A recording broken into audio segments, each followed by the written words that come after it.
Attention Niners fans and watch aficionados. Elevate your game with the Breitling Chronomat San Francisco 49ers Team Edition, now at Topper Jewelers.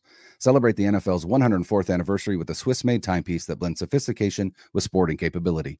Introducing the Breitling Chronomat, crafted in honor of the San Francisco 49ers. This 42mm marvel features a striking crimson and white dial that's finished with the iconic red and gold 49ers logo placed prominently at 9 o'clock. Limited to just 104 pieces, this special watch showcases your team spirit with distinctive colors and logos. Powered by Breitling's in-house B01 chronograph movement, it combines precision with a bold design. And with a 70-hour power reserve, 200 meters of water resistance, and a sapphire crystal, it's built for both action and elegance. Catch this exclusive piece at Topper Jewelers, where tradition meets the thrill of the game. But you'll want to hustle, because once these 104 pieces are gone, they're gone forever. Discover this 49ers edition, as well as other iconic Breitling watches, like the legendary Navitimer and Mighty Super Ocean, now at Topper Jewelers. And while supplies last, mention this ad to receive a special gift with your next Breitling order.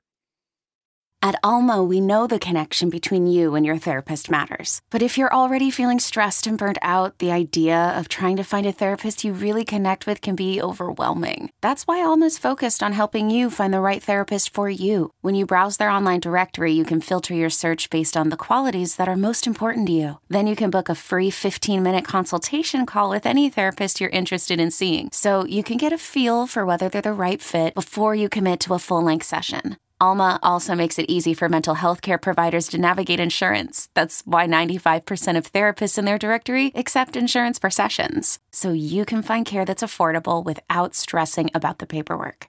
You want to talk to someone, but not just anyone. Alma is there to help you find the right fit. Visit helloalma.com/therapy60 to schedule a free consultation today. That's helloalma.com/therapy60.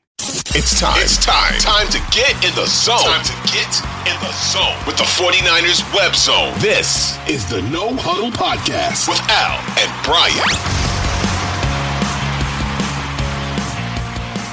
49ers web zone's No Huddle Podcast. We are part of the Odyssey Network. I'm Al Sacco. He's Brian Renick, and we're joined by one of my favorite guests to have on. He is a Bay Area radio legend. He is Larry Krueger. Larry, what's up, man? Hey, guys, good to see you, Al. Brian, how are you guys doing? We're doing good, man. We're doing a little bit better if the Niners were playing a little bit better, but we've been here before. Yeah. We've seen this happen early in the season. I just don't know if they can turn it around like they have in the past. But where I wanted to start, Larry, is there's a lot of heat coming on Kyle Shanahan right now. And I don't think he's had a very good start to the season. And people will point to, I've seen a lot of his, I don't want to say his defenders, but people defending him saying, well, look, some of the plays are there. They're just not getting, they're not executing. And I'm thinking to myself, well, it's not about him calling plays. He's the head coach. They blew 2 leads to really inferior opponents, division opponents. They didn't show up against the Chiefs. I know they had injuries, but it was an ugly game. And the special teams continue to be a disaster. So when you look at the big picture of him as a head coach, I don't know that he's really done a very good job. And I feel like the fans are maybe the fans are being too hard on him right now. They probably are, but there is some frustration there. What have you felt about Kyle this year? Do you think he's having a bad year, or is that overreaction?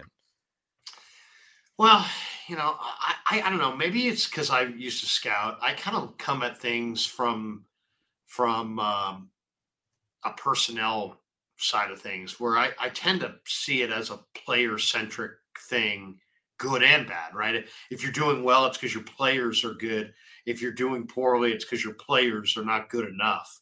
So I oftentimes don't, put it on the scheme. But this year is a little different. Why? Because they have Brock Purdy. He was the NFL's best play action passer a year ago. He is the NFL's best play action passer by rating this year, I believe. And yet they've totally gone away from play action. They're no longer in the traditional under center, drop back, play action pass mode. They're now 80+% in the gun, and it's strictly a downfield passing game. And to me, the play action game out of the shotgun is nothing. Not nearly as it's much easier, I think, to decipher the mesh point and to time it up if you're a defense than if you're under center and you're turning your back on the defense. I don't understand why they went away from it. And it's I've kind of asked him about it at times, and he's just like, well, it's, the play action game's part of our offense. It's not our offense. But, I always kind of thought of Kyle Shanahan as, run the ball. And, I remember for years I had Greg Cosell on, and I said, Greg, what's the genius of Kyle Shanahan? Let's assume there's genius.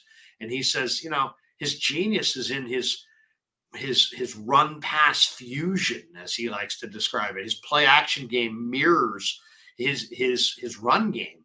And so it really does put an enormous amount of pressure on, a number of players on defense because it mirrors his run game so well. Well, you're going to get rid of all of that for a downfield passing attack out of the blue. I mean, there's evolution.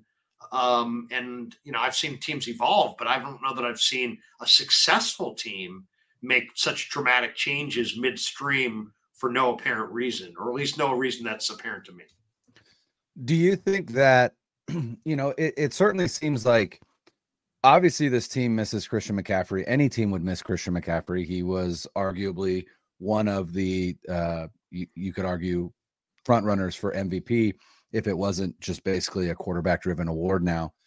Do you feel like this is possibly just Kyle Shanahan kind of, I don't want to say floundering, but really like just not understanding or not knowing what he wants to do without Christian McCaffrey in the backfield? I can see it. I mean, we can see how it affects the red zone offense. They've gone back to this, they're really good between the 20s and then they just stall out in the red zone. And obviously Christian McCaffrey has missed there, but I don't even see them attempting to use Jordan Mason in any way to at least mimic a little bit of what they were doing with Christian McCaffrey. Like I said, do you feel like this is maybe Kyle Shanahan just kind of going into the season with an idea of what he wanted his offense to look like, and then when Christian McCaffrey was unavailable, it was kind of like, well, we've got to adapt on the fly, and it's just like they threw the baby out with the bathwater.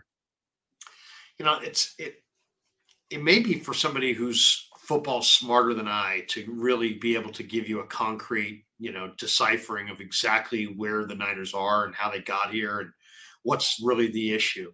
But, one thing that I believe is that when you have a Christian McCaffrey, he's such the cheat code in the red zone that I think you stagnate a little bit as far as your play design and play calls, just leaning on his greatness. I mean, you guys know football. I mean, in the red zone, the real estate is condensed, right? So you have to, how are you going to create? Offensive football is about creating space, right? Whether it's in the red zone, whether you're backed up to your goal line. So how are you going to create space in a confined area? You're either going to have to do it by brute force, and I don't see with Jake Brendel at center them really having that kind of brute force at the point. No, you got to do it with incredible quickness, which is what CMC had, or you have to do it with play design. You have to somehow create space, either by power, by quickness, or by play design. And I just think that maybe some of the play design has not been on point. And then also maybe they're relying a little bit. One of the things I'm noticing a lot, and it seems like Brock is, there's the play that's called, and then he's just trying to buy some time in the pocket and kind of scan the field and try to keep plays alive because his receivers are not getting a lot of separation. I just don't think that game plan works at all in the red zone. I think it's a first read kind of a area, or you got to fool people. And I haven't seen any play design that would fool anybody. And I haven't seen, I don't see them having the kind of line that can move people out of the hole. And so what do you have left? Do you have quick weapons? Well, who are your weapons? Debo, not quick. Ayuk, hurt, not what he was last year before he got hurt. Mm-hmm. And then you've got JJ. JJ's not quick. You got Kittle. Kittle's 30, not quick. So where's the quickness? Who's going to get some kind of separation? I don't see to me, their big problem offensively, if you want to say there is a problem, because they were, pretty highly rated. I think it's not just red zone. It's personnel in that they don't have a field stretching element. They just introduced that last week with Cowing, but they don't have a vertical threat. And then they just lost Ayuk, who is essentially their vertical threat. So I just think that their weapons are slow and really lack dynamic potential. So if they can do anything at the deadline to either get a power back, a Dante Foreman, or maybe a speed receiver, a Tutu Atwell, a Darius Slayton, a Christian Kirk, somebody with some wheels that, because what's really abundantly clear, nobody fears the 49ers at any point in the game throwing the ball over their head. And if they don't fear that, the positioning of the DBs goes from, instead of backwards, everybody's leaning forward. Everything's about, like this. If you honor speed, you're turning. And if you really honor speed, you're going to back off. They don't have that. So they're not worried about, no DBs are worried about the Niner receivers throwing it over the top of their head. So everything's leaning forward. Everything's focused forward. And they're being defended in a box, and they can't get out of it because they don't have any vertical speed to get deep. And you look at the numbers. Answer, but that would be my answer. We know the struggles in the red zone. They have 31 red zone appearances and they have 14 touchdowns. So they have 17 red zone appearances where they haven't scored a touchdown. There are 11 teams in the NFL with 17 red zone appearances, period. So they're getting in the red zone, but they're not finishing. And also, you mentioned that they're constantly in shotgun and constantly looking downfield, it seems like, but they had 15 touchdowns of over 20 yards last year. They have 2 right now. So they're just not getting those big explosive plays. You asked a question today, Larry, in the press conference. I don't know if you're not, I know you probably just got done with that, but it's been kind of all over social media about, you asked Brock if he's allowed to audible. And right. what did he say? It seems to be something where there's an awful lot of discussion about it. And since I'm in the room, I almost felt obligated to throw that to him so we can advance this story a little bit. And what was his response? His response, interestingly enough, was that he doesn't have the ability to necessarily change the play, but that there are things built in on most, if not all, of their plays so that they can pivot from one thing to another. He made it seem like there's flexibility within the play for some kind of counter based on the defense's pre-snap look. But at the same time, the play I was thinking of when I asked him about it was the run play where they had Jordan Mason. They're going to run it, I think, in the B gap against Kansas City. Kansas City walks up an 8th defender, and then right before the snap, they walk a 9th defender into the box, and the Niners still run Mason right at the thing, and it was a giveaway play. And to me, it seems like when somebody's showing you kind of a goal line type look, you got to be able to have audible to a pass play. I mean, Mahomes has tremendous versatility to make those changes. I think most quarterbacks do. And I just wanted to kind of inquire. He kind of answered it like, hey, there's built-in flexibility, but he didn't go as far to say on every play. So on certain plays where there's not built-in flexibility and they get certain looks, I guess they're just screwed in those situations because it doesn't sound like he's got the ability to audible. Yeah, that's wild to me. I don't know. Because even if like you hear lots of quarterbacks can, right? And you're going from a run play to a pass play or vice versa, right? And we don't hear Brock do that. And it just seems, you hear often Kyle Shanahan, offensive genius, right? And you even said you talked to Cassell and said, assuming genius, right? But there are so many people that, sing Kyle Shanahan's praises as far as what his offensive, for lack of a better word, genius puts on the field. But to not be able to just kill a run play to go into a pass play because 8 men are in the box or you see a 9th man come up, it just seems a little too controlling, if you will. And I wonder if that is just the nature of who Kyle Shanahan is, or again, if this is something that, is the fact that Brock Purdy is a 24-year-old quarterback who is still learning the position and Shanahan just doesn't really, I think Shanahan trusts him. I'm not saying that he doesn't, but I still think he views him as a young quarterback who's still learning. Do we think that comes into play maybe, a year down the road or whatever? But I mean, if you're going to pay this guy $60 million a year, you better believe that he's going to be able to get it done. I mean, it comes across like it's a very rigid type situation. But then when you hear Brock describe, I've got checkdowns and not checkdowns, but I've got options at the line if I don't like what I see or things that I can go to. I guess I need to ask a few more questions, and I would probably need to dominate the press conference, to actually get the answers in the way that I would understand them and would like to hear them. The way those situations work, I get one, she gets one, he gets one, and we're not working necessarily together. So we're not following up with one another, but, you could argue based on whatever you wanted to argue. You could argue, hey, that sounds incredibly rigid, and he doesn't have the ability to even, navigate from a obvious run play to a pass play at the line of scrimmage. Oh my God, that can't go on. It's probably not to that extent, but does he have the flexibility of every other quarterback in the league? It doesn't sound like it. So somewhere in the middle there is kind of the underlying truth, I would imagine. I feel like Kyle would sit there with a video game controller if he could and just control his quarterback and hit the button to where he wants to throw it. I feel like that's what he wants out there, just as an extension of him.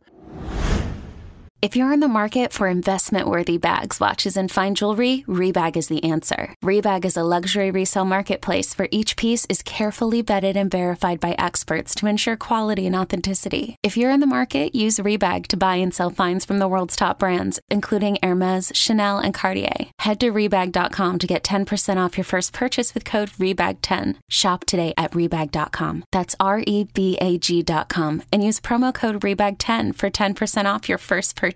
When you think about businesses that are selling through the roof like Aloe, Allbirds, or Skims, sure, you think about a great product, a cool brand, and brilliant marketing. But an often overlooked secret is actually the businesses behind the business, making selling and for shoppers buying simple. For millions of businesses, that business is Shopify. Nobody does selling better than Shopify, home of the #1 checkout on the planet and the not-so-secret secret with Shop Pay that boosts conversions up to 50%, meaning way less carts going abandoned and way more sales going. So if you're into growing your business, your commerce platform better be ready to sell whenever your customers are scrolling or strolling on the web, in your store, in their feed, and everywhere in between. Upgrade your business and get the same checkout experience as business powerhouses like Aloe, Allbirds, and Skims. Sign up for your $1 per month trial period at shopify.com/Odyssey Podcast, all lowercase. Go to shopify.com/Odyssey Podcast to upgrade your selling today. Shopify.com/Odyssey Podcast. Have you ever wanted to learn another language? Maybe it's something you've always wanted to do. Or maybe you're planning a trip abroad, but trying to memorize endless vocabulary words never works. That's where Rosetta Stone comes in. For over 30 years, they've been the trusted experts in language learning, helping millions of people get the chance to learn different languages. Rosetta Stone immerses you in the language from day one. No English translation, so you truly learn to think, speak, and listen in that new language. And they keep the process simple. Whether you're on your desktop or learning on the go with their mobile app, it's all about flexibility. So don't put off learning that language. There's no better time than right now to get started. Listeners can get Rosetta Stone's lifetime membership for 50% off. Visit rosettastone.com/rs10. That's half off unlimited access to 25 language courses for the rest of your life. Redeem your 50% off at rosettastone.com/rs10 today. All right, Larry, trade deadline's coming up. What moves do you think the 49ers will make, and what do you think they should make? Well, first of all, you got to decide, are you making moves or are you not making moves? Are you looking to add to this team or are you not looking to add to this team? To me, the only discussion, the way I analyze it is, you're the best team in the NFC West. You should, regardless of your 3 and 4 position right now, you should win this division. If you don't win this division, there probably should be some internal evaluation of Lynch and Shanahan. I mean, you can't lose this division to these 3 donkey teams, Seattle, LA, and Arizona, and not have there be some kind of repercussions. So you got to assume you're going to win the division, and that means you got to assume that you're in it. And if you're in it, then anything can happen once you get into the playoffs. So I think they got to go forward in an add mode because of that, right? You can't, especially when you're inside your Super Bowl window. Like if the Bears somehow fell out of contention and they didn't want to make a trade, okay, fine. You're year one, Caleb, you got great division, all these other teams that are more ready than you. You want to punt until next year, fine. The Niners can't.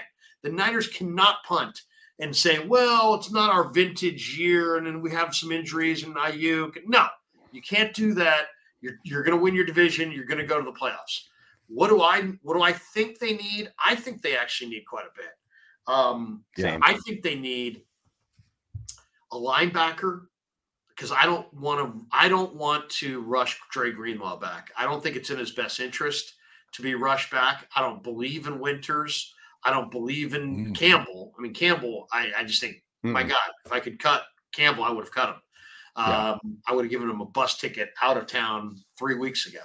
The numbers say they should have done that, but they're in this delusion with Campbell that he's a veteran. I really like him. Well, tell me why you really like him. He's been terrible. So I'd be looking for a linebacker. To me, I'd call Jacksonville. I like Devin Lloyd. He had a great 90-something PFF run grade last year. He's a really good run defender. I think he's a tremendous talent. He's never quite been the player at Utah that he's been, or that he was at Utah in the pros. But I like Devin Lloyd. I also think Darnell Savage would be the guy that I would absolutely want and need. I don't know if you heard the news today. Talanoa Hufanga done for the year. His agent says he's going to try to play with the cast. But they need they could use a coverage player in the secondary who could play the nickel, who could play the slot, who could play the boundary, who could play free safety. That's Darnell Savage. He's a perfect player for what they need. So I'd want him. And so Jacksonville would be a team that I would call. There's a rumor today about Harold Landry. I really like Harold Landry. I think they need a defensive end in the worst way. I think they could definitely use a vertical threat receiver. And, you never can have enough backs. Now, I don't know that you have to trade for a back. You might be able to sign one, pluck one off a practice squad. And then receiver wise, I don't want just a receiver. I don't want an old receiver and I don't want a slow receiver. I want a fast receiver. So I want Christian Kirk or Darius Slayton, or I want somebody who's, Garrett. I mean, I'd love to, if the Jets were going to move Garrett Wilson, to throw them a couple of picks. Yeah. Niners have gagged their first round picks to death during this regime. I'd rather give the first round pick to the Jets and say, here, take a first. Go figure out your situation down the road at quarterback. Here's an extra first. Give me Garrett Wilson. That's what I would do, because I think the Niner receivers next year, they're not going to have Debo. They're not going to have Ayuk. JJ's slow. Pearsall didn't separate worth a damn this first game. So I think you need a dynamic player at receiver next year. And to me, if you get Garrett Wilson, you'd have to probably give a first to get him. But I've heard the Niners are willing to move that third. They got 2 thirds. They were willing to move that third as in a deal. But that's what I kind of think they need. They need defensive end. I actually made a list. Azeez Ojulari is another name that I kind of like. Darius Slayton and Azeez Ojulari from New York. Devin Lloyd, Darnell Savage. I'll give you one more name, and you guys are going to get mad at this one. I think Dobbs could be on the move. From Green Bay? Somebody might give you something. No, he's saying Josh Dobbs. It wouldn't surprise me. Oh, Josh Dobbs. I was like, oh, what? Okay. Yeah, Josh Dobbs. I could see being on the move. But the other guy that's out there, and, a lot of people will laugh at me and cut this up and put this out there, but I have some pretty good sources that told me that in the draft, the Niners really liked Zach Wilson. And I know Zach Wilson likes the Niners, and he's in Denver. And the Niners don't want to pay Purdy $60 million. And Brandon Allen and Josh Dobbs are not impacting anything. But if you've got Zach Wilson, maybe they believe after what they did for Darnold and what's happened with Baker Mayfield in Tampa, that a reclamation project would be smart. But I know there's people suggesting all kinds of things. But if you could get Zach Wilson for nothing from Denver, I think if I were them, I would do that. Just to have another quarterback so that you Because, I mean, the Niners are tough negotiators. What if Brock Purdy holds out next year? You can give away next year for, Brandon Allen because you can't get Brock Purdy signed on time. So, to me, I know a lot of people think Zach Wilson sucks forever. I don't. Well, they thought the same thing about Darnold. Yeah. I mean, that's the thing. Lots of people, guys, you know this better than anybody. Lots of people see things as they are, and they never can see them as they potentially can be. Well, then you would never go after Sam Darnold. You would have decided that Sam Darnold sucked and he can't play. Well, the same thing can be said for Zach Wilson. And to me, if you could get a guy like that with that kind of skill set at this point, I think if he's available, I would go get him. How do you feel? Speaking of, again, trade targets, the wide receiver Deontay Johnson from Carolina, and then also along the defensive line.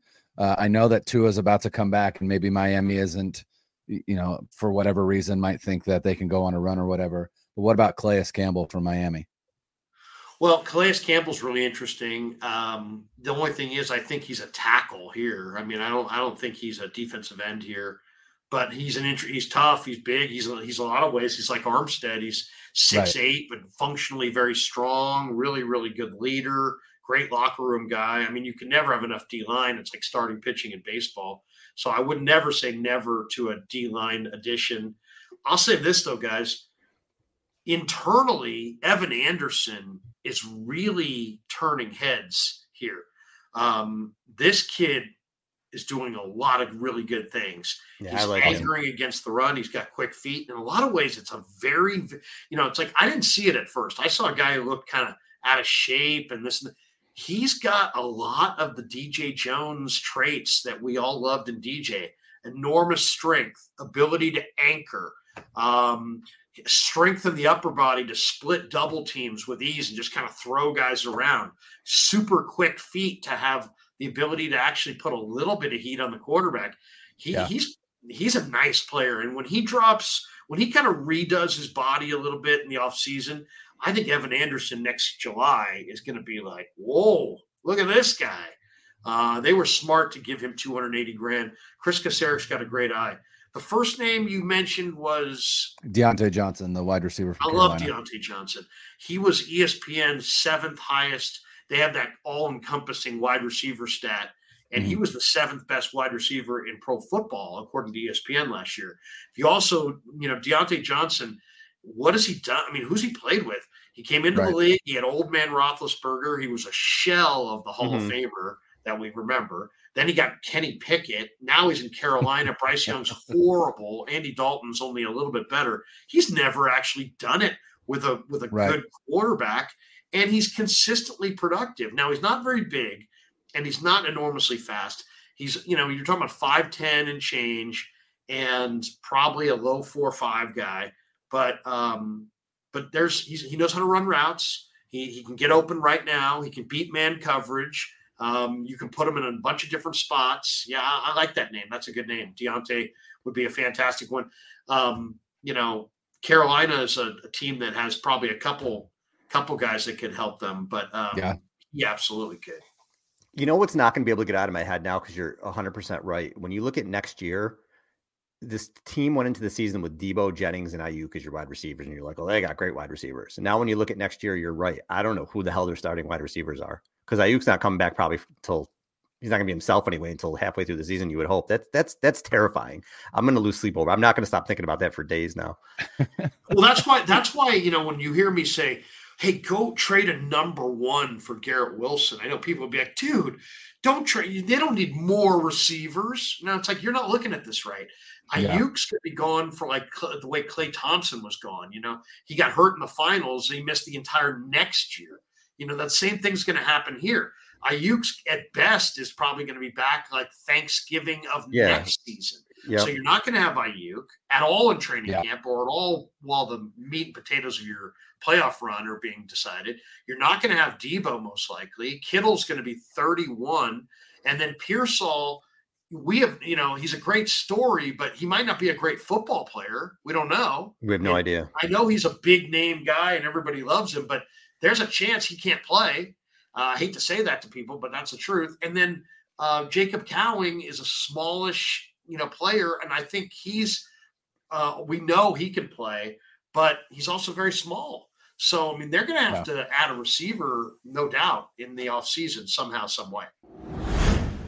This episode is brought to you by Progressive Insurance. Whether you love true crime or comedy, celebrity interviews or news, you call the shots on what's in your podcast queue. And guess what? Now you can call them on your auto insurance too with the Name Your Price tool from Progressive. It works just the way it sounds. You tell Progressive how much you want to pay for car insurance, and they'll show you coverage options that fit your budget. Get your quote today at Progressive.com to join the over 28 million drivers who trust Progressive. Progressive Casualty Insurance Company and Affiliates. Price and coverage match limited by state law. When you think about businesses that are selling through the roof like Aloe, Allbirds, or Skims, sure, you think about a great product, a cool brand, and brilliant marketing. But an often overlooked secret is actually the businesses behind the business, making selling and for shoppers buying simple. For millions of businesses, that business is Shopify. Nobody does selling better than Shopify, home of the #1 checkout on the planet and the not-so-secret secret with Shop Pay that boosts conversions up to 50%, meaning way less carts going abandoned and way more sales going. So if you're into growing your business, your commerce platform better be ready to sell whenever your customers are scrolling or strolling on the web, in your store, in their feed, and everywhere in between. Upgrade your business and get the same checkout experience as business powerhouses like Aloe, Allbirds, and Skims. Sign up for your $1 per month trial period at shopify.com/Odyssey Podcast, all lowercase. Go to shopify.com/Odyssey Podcast to upgrade your selling today. Shopify.com/Odyssey Podcast. We had Diamond Lenore on, what was it, after week 3, Brian, a few weeks ago, and we asked him how he thought they were adjusting to Nick Sorensen. And he said they were feeling each other out. You know, they were still getting used to the scheme and they were going to get there. How do you think Sorensen's done, or Brandon Staley? We haven't heard his name at all. How do you think this new defensive regime has done to this point? And do you see the guys kind of getting used to the scheme? Do you think this is going to work with Sorensen and Staley? Well, I mean, you know, a lot of young players on the back end, right? And now they're playing, right? Renardo Green's playing. Malik Mustafa's playing. They're very young on the back end. They lack range at safety, but they have really much better depth at corner. They also than they had in recent years. They also made a mistake. I mean, last year their mistake was they brought in Oliver and they cut Deshaun Jameson. This year the mistake was they brought in Yadam and they cut Samuel Womack. You can't keep great for the making Colts. Mistakes at the cut down on who to keep and who to dispatch. I mean, Sam Womack is a good young athletic corner who has better physical traits than Isaac Yadam. So the fact that he's in Indianapolis playing at a really high level right now and you drafted him is galling. I mean, that's unbelievable. I mean, I've worked with some great personnel people who would claim that you never get rid of a good cover corner, ever. You figure out another guy on the team to cut and go with, you know, if you got to go with 7 corners, then go with 7 corners. But you don't cut good cover guys because when they're gone, and there's nowhere to find them. See Brian Allen or whatever his name was when they had to go to him against Miami a couple of years ago. They signed him on a Wednesday, and on Sunday, Ryan Fitzpatrick came out of the huddle and was like pointing at him. Where is? Oh, he's over there. I mean, literally, he was like, "Oh, he's right there. Oh, he's right there." Another name that's frustrating. So DJ Reed. DJ Reed's another name, and you can't keep making bad decisions. As far as Sorensen, I mean, this, you know, I hate the fact that I've got to be the heavy, but I mean, I'm literally asking him last week, what do you like about Campbell? You know, I mean, why is Campbell getting run? And I'll credit to Sorensen. He got less run this week. He went more to Winters, but I mean, you replaced an all-pro. I don't care if he was an all-pro. In my mind, he is an all-pro. Dre Greenlaw was an all-pro player. Difference maker. You're replacing him with a replacement level player in Campbell, and then you're scratching your head going, I wonder why that's not working. I wonder why our defense is not quite as good. You know, hey, that's why. And then this, you know, you kiss off Graham and, you know, Winters and Bethune and guys who actually have natural instincts to go to the football for for Campbell, and Campbell his agility is just gone. I mean, he has no lateral ability at all. You saw the Kyler Murray touchdown run. Mm-hmm. He ran right by him. And he's had countless examples like that. So the front is playing pretty well. They don't have great defensive end depth.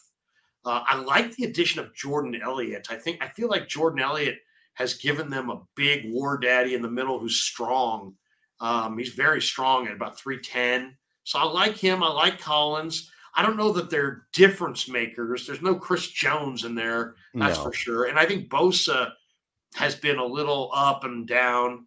But I just think the big difference, if you say, what's the big difference in the defense? It's that they used to be lights out on the second level, and now they're not. Yeah. Do you think you said that you don't like Winters, but if it came down to Campbell or Winters, do you feel like Winters is still the better play just because Campbell is essentially non-functional? I don't like Winters. I just don't like the fact that Winters falls off of tackles and doesn't pack a lot of power. And to me, I like those linebackers that you almost feel like you're in danger when you're in the same room with them. You know what I mean? And it's like he doesn't. I feel very safe around D. Winters. Very safe. He's a nice guy. His greatest trait is his speed, but I need a little bit more thump. And I'll tell you, and this is how I honestly feel, and maybe I'm wrong. I've been wrong before. But I kind of feel like what's going to happen here is eventually the Niners it doesn't seem like it's their year. Maybe it won't, maybe they'll bounce back. But at some point, we're going to see Jalen Graham get some run. And then there's going to be some explaining to do, because I have a feeling Jalen Graham's going to pile up some big tackle totals. And people are going to be like, well, wait a second, Nick, Brandon, Kyle. How come Jalen Graham hasn't been playing? And it's going to, we're going to hear some flimsy excuse. This guy's fast. He's instinctive. I mean, I just get a feeling that when he gets out there, he's going to be a hard guy to get off the field.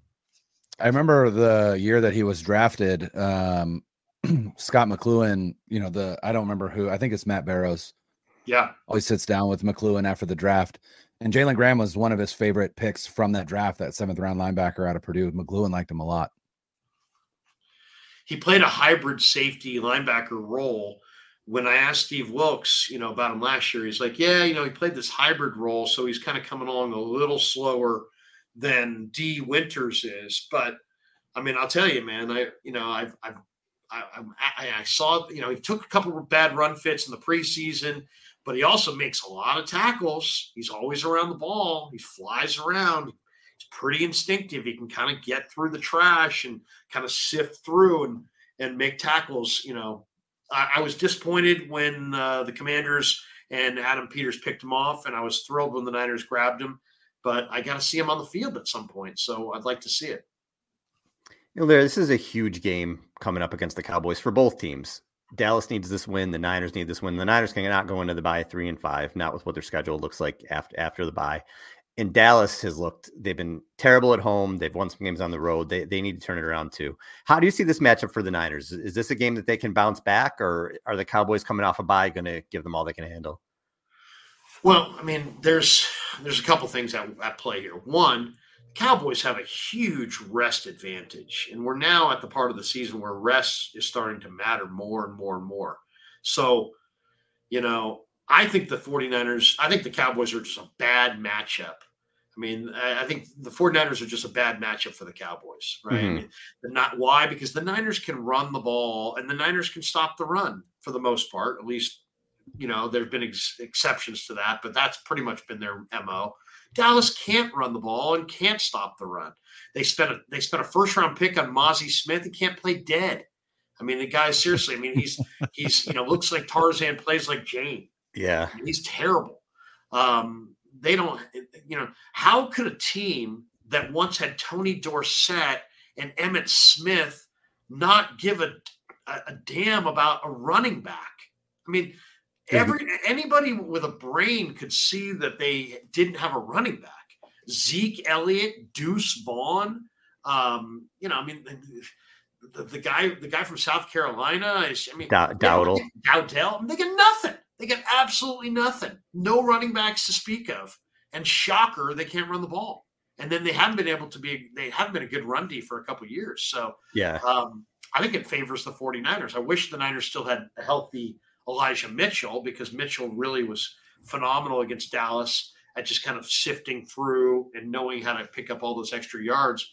But I think it's a get-right game for the Niners, because I think they're going to run it down Dallas's throat. I think Dallas is going to struggle to run. Dak's going to turn it over. Brock's not. The 49ers are going to win, and probably big. And even when you look at their offense, I mean, CeeDee Lamb's there, but Jake Ferguson's basically their second option receiving. You got Jalen Tolbert, you got Kevontae Turbin. Like, these are not the Cowboys that you're used to from the past couple of years offensively, I don't think. So I feel the same way. I know the Niners haven't been playing well, and there's, I don't know, maybe you're like, what's your basis for saying this? But I think it's going to be a big win for the Niners. I really do. Like you said, I don't think Dallas matches up very well against them, and it could be the Niners have their backs against the wall. Dallas does too, I guess, but I don't think Dallas is a very good team to begin with. Niners are a good team, and their backs are against the wall, and I could see this week them really coming out and putting up, like 35 points. What do you think, Bri? Well, the one thing we do know about this team is they tend to show up when the lights are brightest, and this is a primetime game. It's a Sunday night football game. I think they're a little bit embarrassed by the way that they came out against the Chiefs. We know that they're hurting. Obviously, they're missing Brandon Ayuk. But I just think that at a certain point, pride is really going to be the thing that motivates this team to be like, wait a second, we're too good to be playing the way that we're playing. And I think it starts against an opponent like this, where it's just like, I don't know if George Kittle is going to wear the Fuck Dallas shirt or not. I hope that he does. He got fined last time, but I'm sure that he's willing to eat that fine again. But at a certain point, like I said, this team is too talented to just accept the way that they've been playing. And with it being a primetime game, I agree. I think they're going to absolutely run roughshod over the Cowboys. I think they win, and I think they win big. I'm going to say that they win by at least 3 scores. And the Cowboys are going to come out of this game with more questions, and it's just going to keep going downhill for there. Big Jordan Mason game. I have one concern in this game, and that is I kind of feel like the Niners need a certain kind of trip. You know what I mean? It's like if you're thinking of like a jockey in a horse race, it's like I don't think the 49ers, especially with this line, especially with no CMC, Debo not 100%, no JJ, no Ayuk, they cannot dig themselves into a 14-0 hole against this particular team, or they're going to get their doors blown off. Why? Because Dallas is a fraud, but what they're great at is turning a 14-point lead into a 28-point lead. They have a lot of rush up front. Now, Lawrence is on IR. Parsons did not play today or practice today. Didn't practice yesterday. So he's probably not going to go. So their rush is not what it was. I think if the Niners get the kind of trip they want, which is a slow, methodical lead, it's going to be a big Niner win. But if by chance the Niners have some special team gack and they, they choke all over themselves on special teams and fall into any kind of a 10-point or 14-point hole with Dallas's, aggressiveness up front, with their ball hawking secondary, that hunts for picks. Look, Dallas has got some impressive wins too. And the other thing that's a little scary about this game is Dallas has been a road warrior this year. They're not been, they haven't won at home, but they're good on the road, and they look good against the Steelers. I'm just saying, the Niners on paper own the Cowboys. And Bosa was asked about it this week. He's like, well, we've had a lot of success. Don't get a big head here, because if you fall behind in this game, it's going to be near impossible to come back against the pressure and with the DBs and without the weapons. And to me, the Niners are better than Dallas. They should beat Dallas. They should beat them convincingly, but they have to get a lead and build on it. They will not dig themselves into a 10 or 14-point hole and come roaring back. It won't happen. You brought something up. Go ahead. Go ahead, Al. The Cowboys are number 1 in special teams DVOA. That's what I was about to say. You're about to say. The Niners are first only had a tendency. So yeah, I could definitely see that bite. It bites him in the ass every week. Why wouldn't it bite him in the ass this week too? But if they lose, it's going to be a long 2 weeks waiting through the bye. Niners fans their heads may explode. Everybody needs a win this week. So, Larry, we appreciate the time. Tell everybody where they can find you. I'm at Levi's Stadium right now. No. Check me out. I'm on Twitter or X at @SportsLarryK. Of course, the Krueg Show on YouTube. We just eclipsed 50,000 subs 2 days ago. That's awesome. Been grinding on that for 3 years with my son, and I'm having a ton of fun on it. And, I love streaming with guys like yourselves, and people are really knowledgeable, and the YouTube space has been amazing. Of course, I'm back on KNBR now. You can catch me at the top of the hour on KNBR on 104.5 FM on the FM dial, 680 AM on the AM dial from 6 until 7 tonight. I'll have Niners Nightly, and John Dickinson's going to be my guest at the bottom of the hour. And then I'll be YouTubing later tonight with Dieter Kurtenbach on the Krueg Show, streaming, I should say. And I'll be doing this all again in the morning. Chase Sr. is going to stop by tomorrow. Damon Bruce. We'll cover the Niners start to finish, and then of course I'll be on the KNBR pre and post game show on Sunday. So I'm omnipresent right now, hustling every single day. And love it. And I will say, Saturday, you have a huge guest Saturday morning. And then, by the way, Saturday, don't even forget, Saturday I do Niners. I do a live stream at 8 a.m. and Al Sacco is going to be by. Oh, look at that! I do a show called 49er Forecast later on Saturday. So, I mean, I'll be talking a lot of Niners. I'll be talking a lot. If you didn't hear it here, you'll hear it again soon. Also, shout out, Larry. Your son Kevin is also a good follow on Twitter. So follow Kevin Krueger as well. I think in some ways he might be a better follow on Twitter because he actually does this incredible. He's very analytical, and he's really good at digging up some amazing stats. I'll tell you, together with me and him together are brutal. It's like, I mean, we're an incredible tandem. I told him the other day, I want to make this point, this point, this point, and this point. He's like, Dad, I'm gonna find you a stat that I love it. Backs up every one of your points. And then he did, and I'm like, whoa, I'm literally a better host because of this kid. And who knew this baby would grow up to be a man, and now he's working for me and making good money and making a great contribution, and I love him. He's doing a great job. That's awesome. Love it. It's good work if you can get it. All right, Larry, we appreciate the time. Thanks, everybody, for listening. Like, subscribe to the show. For Brian, I'm Al. Later. 9-0-3! 1-2-3!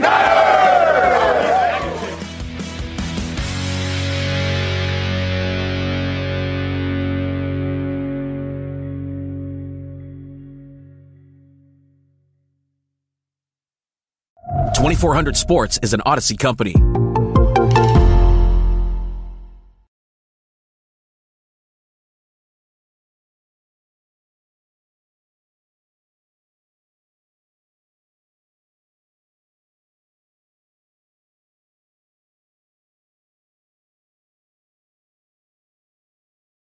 Hey, it's Cheryl Swoops and Jordan Robinson from the Queens of the Court podcast, here to talk about staying connected to what you love. With AT&T 5G and home internet, you can be a sports superfan your way. You could cheer like crazy in any room of your house or your backyard, which might startle your neighbors, but they won't judge you. You could fist pump after watching your team hit a buzzer beater while you're on a train surrounded by strangers. Who cares how you look? You enjoy that moment. Or you could let out a triumphant roar when your team makes an incredible trade. And don't worry if you're out with your coworkers. They know what this trade means to you. So however you watch, listen, or read about your team, and no matter how that makes you act, AT&T 5G and home internet keep you connected at home and on the go. AT&T, connecting changes everything. AT&T 5G requires a compatible plan and device. Coverage not available everywhere. Learn more at att.com/5G for you.